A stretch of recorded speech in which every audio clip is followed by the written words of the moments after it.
माझे नाव यशस्वी उमेश काकडे आहे. जे देशासाठी लढले ते अमर हुतात्मे झाले.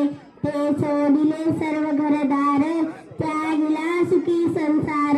देशासाठी आपल्या जीवाची बाजी लावणाऱ्या थोर महापुरुषांना मी प्रथम वंदन करते आणि मी माझ्या भाषणाला सुरुवात करते.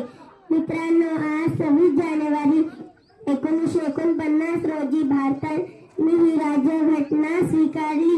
डॉक्टर बाबासाहेब आंबेडकर यांनी ही राज्यघटना तयार केली. आजचा दिवस सोन्याचा दिवस म्हणावा लागेल. म्हणूनच म्हणतो, चल करूया संविधानाचा आदर. आज ज्याने दिला आपणास जगण्याचा शिकण्याचा अधिकार.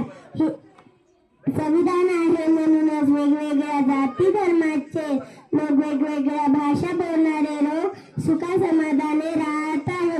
हिंद देश के निवासी सभी जन